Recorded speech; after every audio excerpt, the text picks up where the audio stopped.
Elle a été une figure majeure du débat politique pendant des décennies. Elle est entrée dans l'histoire du pays sans avoir eu le pouvoir, mais ses mots, son style et surtout sa persévérance ont frappé les esprits parce qu'elle était là à chaque fois. À chaque élection présidentielle, il y avait un bulletin Lutte ouvrière à son nom de 1974 à 2007. Elle détient d'ailleurs le record du nombre de candidatures. Alors oui, ses scores étaient modestes, jamais plus de 6%. Oui, son slogan « Travailleuse, travailleur » a été moqué. Est-ce que ça l'a découragée parfois? Est-ce qu'elle a même douté de son utilité? On va lui poser la question. Bienvenue dans Un monde, un regard. Bienvenue Arlette Laguillet. Merci d'avoir accepté notre invitation dans cet endroit si spécial, le Dôme tournant du Sénat. Vous avez été le visage de Lutte ouvrière pendant 35 ans. Je parlais de scores modestes, c'est vrai, entre 1,3% et 5,7% à la présidentielle. Jamais découragée? Non, puis quand on a 5,7%, on se dit qu'on a encore des marges d'avancement et que la prochaine fois, ça sera encore mieux. Donc il y a eu des... Et même la première élection à 2 et quelques pourcents, c'était quand même 600 000 voix. Et qu'une femme, une révolutionnaire, communiste, trotskiste, qui avait réussi... D'abord, avait été la première femme à se présenter à la présidence de la République et avait quand même réussi, disons, à marquer un petit peu les esprits, à faire que les autres hommes politiques, puisque j'étais la seule femme, se préoccupent peut-être un peu plus de la condition des femmes. Mais est-ce que vous le cherchiez vraiment, le pouvoir? Est-ce que vous souhaitiez accéder au pouvoir ou vous étiez finalement une sorte de lanceuse d'alerte? Lanceuse d'alerte, je dirais pas ça. J'avais l'envie de représenter à la fois le monde du travail et à la fois les revendications des femmes dans une période où, quelques années après 1968 et la grève générale, on était quand même en pleine ébullition, nous les femmes, pour gagner le droit à l'avortement et à la contraception. Et pour moi, c'était plus parler de tout ça. Effectivement, je n'avais pas d'illusion de pouvoir arriver au pouvoir. Ça vous aurait presque embêté, non, de finalement accéder au pouvoir? Vous auriez été prête? Parce que, vous savez, comme je l'ai dit des milliers de fois, si j'avais été élue présidente de la République, je pense qu'il y aurait la révolution en France, c'est évident. Hein. Donc voilà, c'était pour que les intérêts des femmes et des travailleurs soient pris en compte. Je le disais, vous avez été 6 fois candidate à la présidentielle. Oui. C'est un record. Qu'est-ce qu'il dit de vous, ce record? Que vous êtes persévérante, tenace? Oui, ça c'est une qualité que je me reconnais. Et puis fière de mes idées. Vous savez, je ne crois pas qu'on puisse faire de la politique aussi longtemps sans croire aux idées qu'on défend. Bon, moi, mes idées de changer en profondeur la société, d'en finir avec ce système capitaliste, et je vois qu'aujourd'hui, il nous mène à la catastrophe par tous les bouts. On voit des guerres partout, on voit cette catastrophe écologique, on voit que la situation des travailleurs ne va pas du tout en s'améliorant. Donc, si vous voulez, tout ça, toutes ces idées de changement de société m'ont porté toutes ces années et à chaque élection me portent encore aujourd'hui d'ailleurs. Personne ne vous connaît en 1974. Le grand public vous découvre lorsque vous vous présentez pour la première fois. Il fallait du cran aussi, du courage, peut-être même un peu d'inconscience. Vous savez, oui, peut-être je ne voyais pas à quoi je m'exposais, c'est certain, vraiment. Mais vous savez, je sortais d'une grève des banques qui avait duré 2 mois, où j'avais, avec mes camarades, mené un combat difficile, avec un comité de grève, avec des occupations de la banque, où on a été 2 fois expulsés par la police. Donc, j'avais le sentiment qu'à la limite, se présenter à la présidence de la République, c'était pas plus dur que d'avoir mené cette grève. Et c'était peut-être de l'inconscience, j'en sais rien, mais en tout cas, je m'en sentais capable. Je m'en sentais capable parce que j'avais mené avec mes camarades, je répète, une lutte difficile. Mais c'était votre choix ou le choix des autres d'être candidate? Comment on en vient? Vous aviez quoi, 34 ans? Vous étiez militante, vous l'avez dit, vous faisiez des grèves, des occupations de locaux. On vous a dit, tu es notre candidate, ou vous vous êtes dit, allez, j'y vais parce que je sens qu'il n'y a que moi qui puisse le faire? Je faisais partie depuis 1969 de la direction de Lutte ouvrière Et nous, on s'est réunis pour se dire est-ce qu'on se présente, est-ce qu'on ne se présente pas, et qui se présente. On a discuté, il y avait le choix entre plusieurs camarades. Pourquoi vous alors? Pourquoi vous? D'abord, mes camarades et moi-même, nous avions envie que ce soit une femme, parce qu'on trouvait que les femmes étaient vraiment sous-représentées dans Il n'y avait dans pas le de monde candidate. politique. Il n'y avait pas de candidate femme. Et il se trouve qu'il n'y en a pas eu cette fois-là, à part moi, quoi. Donc voilà, c'était une décision collective de la direction que j'ai acceptée tout à fait facilement, parce que je m'en suis sentie non seulement capable, mais soutenue par mes camarades. Même si on était une petite organisation, je savais que dans n'importe quelle ville où j'irais faire un meeting ou rencontrer des électeurs, j'aurais des camarades autour de moi de la ville. Que, voilà, même en étant petit, on existait quand même un petit peu dans tout le pays.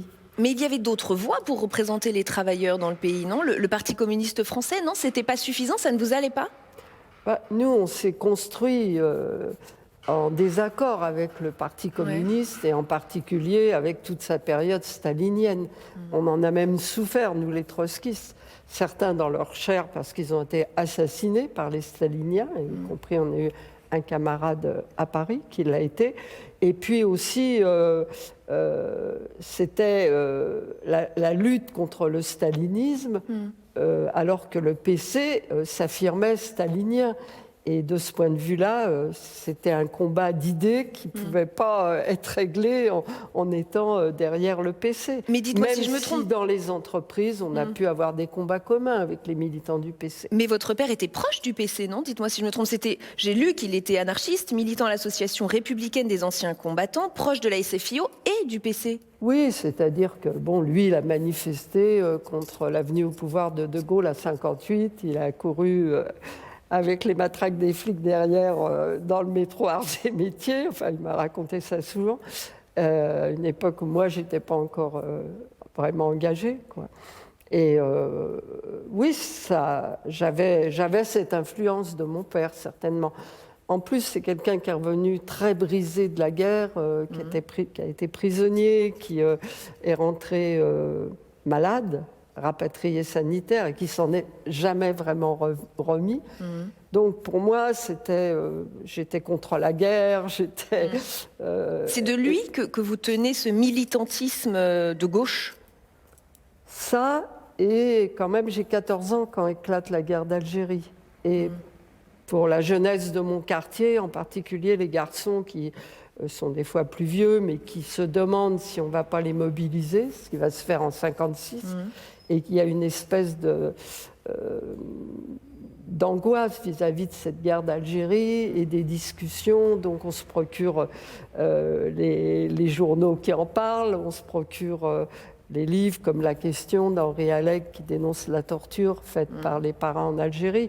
Voilà, c'est ça aussi qui... il y a bien sûr sûrement l'influence de mon père, mais je vis dans une période où l'impérialisme français mène une vraie guerre contre un peuple qui veut son indépendance, et ça forge les convictions de toute une jeunesse. On l'a dit, vous avez été la première femme à vous présenter à une élection présidentielle. Est-ce qu'on peut rentrer un peu dans le détail? Comment c'est perçu à l'époque? Est-ce qu'on se moque de vous? Est-ce qu'on vous rit au nez? Est-ce qu'on vous voit arriver avec le sourire? Comment réagissent ces hommes? C'était un milieu d'hommes. Oui, alors... c'était à la fois, oui, il y a eu des petites saillies parce que j'étais une femme, et surtout parce que j'étais une dactylo, et que franchement, les dactylos, il faut que ça reste à leur place. Hein. Qu'est-ce que ça a à concourir pour la présidence de la République? C'est-à-dire que le mépris, moi, je l'ai plus ressenti social que réellement misogyne. Parce que, disons-le, vous n'avez jamais cessé de travailler, hein, même en étant candidate, même en étant investie dans la politique, vous continuiez de travailler. Oui, et on vous jugeait sur vos origines sociales et sur votre métier dit modeste. Enfin, les articles qui étaient hostiles, c'était un peu ça, quoi. Qu'est-ce qu'elle vient faire dans la cour des grands, quoi, en quelque sorte, qu'elle reste à sa place. Celle qui n'a pas fait les grandes écoles. Sûrement très bonne dactylo, mais quand même se mêler de politique. Voilà, c'est des articles comme ça que j'ai eus. Maintenant, d'un autre côté, ça a secoué le cocotier des hommes politiques, parce que l'électorat féminin, c'est quand même la moitié. Hein. Oui. Bon. Et donc, ils se sont dit, oh là là, hein, si elle se prenait, si elle commence à nous prendre les voix des femmes, bon, ce qui n'était pas juste, parce que de toute façon, les femmes, elles sont comme les hommes, elles ne votent pas pour une femme parce que c'est une femme, elles votent pour les programmes, pour les idées, exactement comme les hommes. Mais quand même, c'est un petit peu bousculé, quoi. Alors sur ce sujet, on a une archive sympa à vous présenter. C'est une archive qui nous a été transmise par les Archives nationales, qui sont nos partenaires sur cette émission. Je vous la présente, mais je vais vous la lire aussi pour les spectateurs. C'est une affiche, votre affiche, pour la campagne présidentielle de 1981, diffusée en Moselle. Et on y retrouve votre slogan, travailleuse, travailleur, mais en allemand. Arbeiterinnen, Arbeiter, wählen Sie für eine Frau, votez pour une femme. Wählen Sie Arlette Laguiller, votez Arlette Laguiller. C'est drôle de revoir ça, non ? Oui, bah, vous savez, en Moselle, beaucoup de gens parlent allemand. Hein, et donc, il y avait tout un public qu'on pouvait que toucher qu'en traduisant. Mais l'un de vos arguments de vente, j'allais dire, pardon pour l'expression, c'était de dire « Wählen Sie für eine Frau, votez pour une femme ». C'était un argument, c'était un vrai argument pour vous. Tout à fait. Oui, oui. Pourquoi ? Qu'est-ce que Je crois ça que ma apportait de plus ? première intervention télé a porté là-dessus. Je suis une femme et j'ose concourir dans cette république d'hommes. Et oui, bien sûr, c'est... Dans ce tract, vous en mettez plein la figure aux candidats de droite. Bon, ça, j'allais dire, c'est un peu logique. Mais aussi à la gauche, incarnée par François Mitterrand. Vous y allez fort. Oui, bien sûr. Bah, vous savez, Mitterrand, il a été partisan de l'Algérie française. Il n'a pas hésité à ce que des militants communistes comme Fernand Yveton ait été condamné à mort. C'était quelqu'un qui n'était vraiment pas de mon bord, mais je sentais dans la population tellement une envie de changement de la part des travailleurs que j'ai finalement quand même au deuxième tour appelé à voter pour lui, tout en disant que les travailleurs devaient se méfier, que même s'il était élu, il serait du côté de la bourgeoisie et que finalement il s'attaquerait aux travailleurs, ce qu'on a vu finalement assez vite 2 ans après 1980. Hein. Vous pensez que vous avez eu un poids quand même, le seul fait d'être candidate à la présidentielle, de parler des travailleurs, vous pensez, ou vous l'avez peut-être même su, vous vous êtes peut-être entretenu avec François Mitterrand, où il aurait pu vous dire un jour votre candidature a joué, non ? Non, jamais discuté, jamais rencontré de toute façon. Non, bah, vous savez, pour François Mitterrand, on n'existait pas, quoi. Voilà, hein, c'était ça. Par contre, moi, ce que j'ai remarqué dans toutes les campagnes, et surtout la première, mais même après, c'est que du coup, tous les hommes politiques se sont mis à parler des problèmes des femmes. Et de ce point de vue-là, c'était déjà une petite victoire, hein, de voir qu'on en tenait compte. Hein. Et quand en 1974, Giscard d'Estaing avait été élu, il avait nommé une femme, Françoise Giroud, à la condition féminine. Et j'avais l'habitude de dire, elle me doit sa place parce que, justement, j'ai introduit un petit... Pas un petit, vous avez ouvert une voie. Oui, si vous voulez, j'ai ouvert une voie, oui. Ouais, c'est votre fierté, votre victoire à vous. Essayons de parler un petit peu plus de votre parti, de lutte ouvrière. Enfants, mariage, religion, tout ça était proscrit ou est proscrit. Ce sont des valeurs qui ne collent pas à ce parti. Non, c'est de la blague, c'est des choix personnels. Oui, je sais, on a été beaucoup attaqué là-dessus. Vous savez, moi, j'ai choisi vraiment de ne pas avoir d'enfants.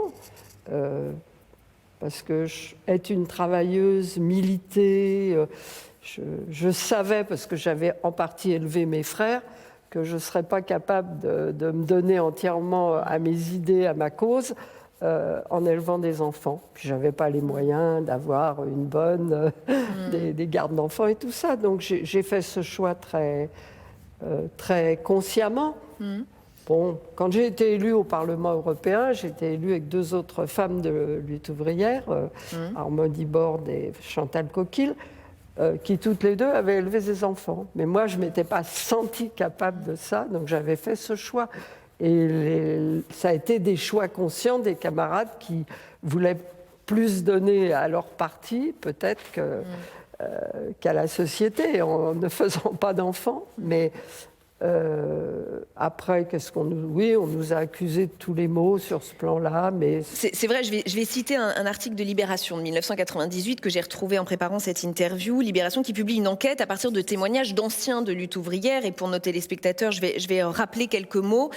Depuis toujours, Lutte ouvrière joue le secret. Pas de siège social connu, mais une boîte postale, une direction sous pseudonyme. À Hello, on a même un nom pour ça, la conspirativité. Le but, selon Fortin, 20 ans de militantisme à Hello, vivre comme si la police t'espionnait et s'entraînait à l'avance en cas de révolution. C'est vrai? C'était vrai? Vous savez, quand il y a eu le mouvement des élèves du technique, il y a eu des mouvements de grève, on avait créé une petite organisation pour organiser ces jeunes, ça s'appelait Ceux du technique, et on a pu savoir par des indiscrétions, des renseignements généraux, que pendant tout le conflit, notre siège a été écouté. Parce que bien sûr qu'on avait un siège, mais on n'a pas les moyens, nous, de se payer un service de sécurité. Donc, ce n'était pas un siège public. On y invitait les journalistes quand ils voulaient bien venir. Et donc, en plus, je l'ai dit très rapidement tout à l'heure, mais on a eu, comme tous les trotskistes ont été assassinés en URSS, mais que ce soit le camarade Blasco, que ce soit notre camarade Buchholz, enfin, on a eu beaucoup de camarades à travers le monde qui ont été assassinés en tant que trotskistes. Et c'est vrai qu'on avait ces habitudes de faire attention. Et comme la Ligue communiste révolutionnaire, comme d'autres organisations, on avait des pseudonymes. Voilà. Et avec le recul, est-ce que vous avez un peu de regret du fonctionnement de votre parti, une forme d'opacité, de manque de transparence qui a pu éveiller ce genre de critiques? Non, vous avez des regrets? Je pense surtout que quand on a dépassé 5% la première fois, c'était en 1995, ça a été vraiment haro sur Lutte ouvrière. Parce qu'une organisation qui dit qu'il faut renverser le capitalisme, qu'il faut créer une autre société, bon, quand on fait 1 ou 2%, on n'est pas très gênant. Quand on fait plus de 5-6%, ensuite d'ailleurs, même avec la Ligue communiste, on approchait les 10%, même avec l'autre organisation trotskiste, et ben, ça commence à inquiéter un petit peu la bourgeoisie. Et il y a quand même beaucoup de journaux qui sont au service de la bourgeoisie, beaucoup de journalistes voilà, qui jouent ce jeu-là de salir une organisation parce que finalement, ça inquiète les propriétaires bourgeois des journaux, je suppose. Je suppose que c'est ça. Est-ce que vous diriez quand même que la clé pour être un bon responsable politique ou une bonne responsable politique, c'est l'exemplarité, la cohérence? C'est l'exemplarité au niveau de ne pas changer ses idées, de ne pas être une girouette qui pourrait avoir un petit pouvoir dans un conseil régional, dans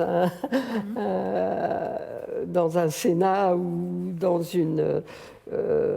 n'importe quel organisme d'État, va changer ses idées. Hein. Nous, si on a eu des élus dans 9 régions, aux élections régionales, on a des élus dans les conseils municipaux.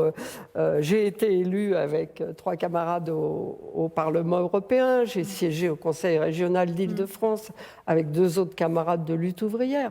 Donc à chaque fois, c'est sur la base des idées que nous défendons. Qui n'ont jamais vacillé, qui n'ont jamais bougé, vos idées? À aucun moment? Non, puis c'est pas le moment qu'elle bouge. Moi, je suis très inquiète sur la situation du monde aujourd'hui. Je pense qu'on est sur une vraie poudrière. Comment vous dire? Il y a eu les Gilets jaunes, par exemple, qui ont montré qu'il y avait une partie de la population qui voulait plus se contenter de vivre avec peu, de subir toujours les hausses de prix de l'essence ou d'autres. On recommence à être dans cette situation et on voit qu'un peu partout, les entreprises, en particulier les plus grosses, qui font des milliards de profits, se débarrassent de leurs sous-traitants, mettent des gens au chômage, etc. On est dans une situation extrêmement difficile pour Le la mouvement des classe Gilets ouvrière. jaunes, vous diriez qu'il donne raison à votre idéologie, à votre combat, à votre désir de révolution? Non, les Gilets jaunes, moi je leur vois une limite, c'est que justement, ils ne veulent pas faire de politique. Et moi je pense que ça c'est une erreur de leur part. Mais ils sont même très anti-parti, anti toute forme. Mais parce qu'ils ont considéré que les partis ne les avaient pas bien défendus. Peut-être. J'imagine que vous le prenez Oui. aussi pour vous? Non. Oh non, je ne le prends pas pour nous. Non, c'est pas contre Lutte ouvrière, c'est contre tous les partis qui ont été au gouvernement. C'est ça. Arlette Laguiller, j'ai envie de continuer cet échange avec des photos qu'on a préparées pour vous, qui sont censées évoquer quelque chose pour vous, je l'espère en tout cas. On a pensé à Olivier Besancenot, autre représentant d'une forme de gauche radicale, ancien porte-parole du NPA et de la LCR, un homme très engagé. Vous vous reconnaissez dans sa force, son envie de faire avancer les classes modestes? Bah, écoutez, je ne sais pas, pour moi, il a un petit peu disparu en tant que responsable, puisqu'il a cessé de se présenter. Et on a mené, enfin, on se rencontre, on se salue et on peut discuter ensemble, ce n'est pas le problème, mais on n'a pas tout à fait les mêmes idées, voilà. Mais ça fait partie des questions, justement, que peuvent se poser les Français quand ils voient une multitude de partis dits de gauche, parce que c'est quand même ça. Et les Français peuvent se demander pourquoi ils ne fusionnent pas, pourquoi ils ne s'entendent pas. Est-ce que ce sont sur des points de détail ou est-ce que profondément les idéologies sont différentes? Déjà, nous, on continue à se réclamer du communisme révolutionnaire. Bon, ce mot communiste, il a disparu du NPA. Hein. Le NPA, c'est plus la Ligue communiste révolutionnaire. De ce point de vue-là, ils ont évolué dans un sens qui n'est pas le nôtre, quoi. Donc, ça n'empêche pas d'avoir des relations, mais ça empêche de faire des listes communes comme on a fait à une époque. Donc il y a une forme de concurrence des gauches, c'est comme ça qu'il faut le voir? Bah, écoutez, Qui peut perdre les gauches ou la gauche aussi, qui peut l'empêcher de gagner? alors moi je ne mettrais pas ni le NPA ni Lutte ouvrière dans la gauche. Nous on est à l'opposé, enfin on est l'extrême gauche. De ce point de vue-là, chacun défend ses idées et s'ils présentent des candidats, on verra bien. Ils défendront certaines idées qui ressembleront sûrement aux nôtres, à celles que va défendre Nathalie Arthaud dans notre campagne à venir en 2022. Mais aussi, il y aura des différences qui font qu'on n'a pas exactement les mêmes relations aujourd'hui qu'on a eues lorsque c'était la Ligue communiste révolutionnaire. Et l'état de la gauche, en général, il vous inquiète ou vous ne vous sentez pas concerné? Surtout, elle ne m'étonne pas. Vous savez, à chaque fois que la gauche a été au pouvoir, elle a déçu. Elle a déçu le monde du travail, en tout cas. Elle a déçu les travailleuses et les travailleurs. Et peu à peu, quand vous décevez vos électeurs, ils ne votent plus pour vous. C'est ça le problème de la gauche aujourd'hui. J'ai une autre photo pour vous. Vous allez peut-être la reconnaître. Gisèle Halimi, avocate, militante féministe. En 78, elle va vous solliciter pour témoigner au procès de l'affaire Tonglet-Castellano, du nom de 2 femmes belges violées 4 ans plus tôt. Vous serez empêché de témoigner, si je ne me trompe pas, oui, tout à fait, par le président, parce que vous ne connaissiez pas les victimes. À un moment, certains ont dit que vous sortiez des clous de la révolution du prolétariat en vous joignant à cette démarche. C'était important pour vous? C'était le côté aussi féministe d'Arlette Laguiller et de Lutte ouvrière? On ne s'éloigne pas de la révolution quand on défend les femmes violées, enfin, je ne pense pas. Et en plus, c'était une histoire terrible. Ces 2 femmes étaient homosexuelles, ont été violées par trois hommes assez violents. Et non, si vous voulez, Gisèle Halimi, et à juste titre, a voulu aussi en faire un procès contre le viol. Et de ce point de vue-là, elle voulait mon témoignage en tant que femme, en tant que travailleuse, pour montrer que ce problème du viol, c'est un problème grave dans la société. Donc elle avait beaucoup de témoins, en quelque sorte, de société, quoi. Et bon, j'ai essayé de dire quelques mots, j'en ai été empêchée tout de suite par les huissiers. Enfin, le président a dit de me faire expulser. Mais c'était une continuité de mon combat révolutionnaire, de toute façon. Ce n'était pas différent. Vous savez, ces idées féministes, je les défends tout le temps. Qu'il y ait des affaires horribles comme ça, ou que simplement dans la vie quotidienne. Et le féminisme aujourd'hui, d'ailleurs, de recevoir les confidences des femmes sur ces problèmes-là. Et le féminisme aujourd'hui, on parle même d'un néo-féminisme. Quel regard vous portez sur cette nouvelle façon de défendre les femmes ? Je ne sais pas s'il y a une nouvelle façon. Il y a la façon ancienne qui est qu'on descend dans la rue avec des pancartes, ce qu'on a fait avec Gisèle Halimi pendant des années. Non, nouvelle façon au sens où il y a peut-être une forme d'agressivité nouvelle. Bon, bien sûr, je ne les suis pas sur tous les hommes sont forcément des violeurs, etc. Ces idées-là, non, je n'ai pas ces idées-là. Hein. Mais je pense que oui, il y a un combat à mener pour que les femmes soient défendues, pour qu'elles soient entendues, évidemment. Mais je ne suis pas tout à fait sur la ligne. D'autant que moi, j'ai vécu les combats féministes souvent avec des hommes à mes côtés. Hein, que ce soit le mouvement pour la libération de l'avortement, de la contraception qu'on appelait le MLAC, où il y avait beaucoup de femmes, il y avait aussi beaucoup d'hommes, y compris des médecins qui faisaient des avortements, etc. Donc, je ne suis pas tout à fait sur cette ligne-là. Hein. Mais je pense qu'il faut que les femmes continuent à se défendre, c'est sûr. Une dernière photo en clin d'œil, Alain Souchon. Pourquoi Alain Souchon ? Je le dis pour nos téléspectateurs, parce qu'il a écrit une chanson sur vous, qui s'appelait tout simplement Arlette Laguiller. J'en lis quelques paroles qui datent de 1993. Quand Arlette chante, c'est de la verdure sur un monde difficile, dur. Les paroles, bien sûr, ont un peu d'usure, mais elles chantent avec un air pur. Ça vous a gêné à l'époque ou ça vous a flatté ? Ni l'un ni l'autre. De toute façon, les artistes, c'est des artistes. On ne les maîtrise pas. Ils sont libres de ce qu'ils font. Et quand il m'a montré la chanson, je lui ai dit qu'il était tout à fait libre d'écrire ce qu'il voulait. Je n'allais pas lui dire ce qu'il fallait faire. Mais c'est vrai qu'à la fois, comme j'aime bien Souchon comme chanteur, d'ailleurs ça m'a permis de le rencontrer, je n'étais pas mécontente de le rencontrer, mais je préfère Full Sentimental à la chanson qu'il a faite sur moi, par exemple.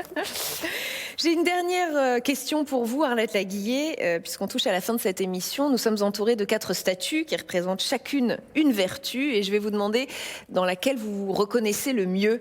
Je vous vois déjà faire la moue, je sais que ça ne va pas être facile. Vous avez derrière vous la sagesse, on a la prudence, la justice et l'éloquence. Est-ce qu'il y en a une qui vous touche plus, qui vous parle plus ? Écoutez, je vais dire la justice quand même. Ouais. Pourquoi ?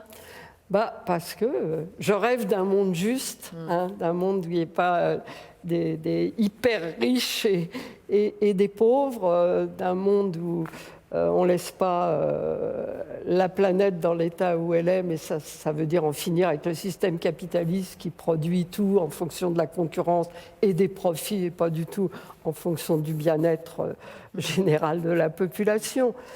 Voilà, je suis pour une autre société juste. Et ce sera le mot de la fin. Merci infiniment, Arlette Laguiller, d'avoir été avec nous, de nous avoir livré un peu de votre monde et de votre regard sur le monde passé et actuel. Merci infiniment. C'est la fin de cette émission. On se retrouve la semaine prochaine sur Public Sénat. À très vite.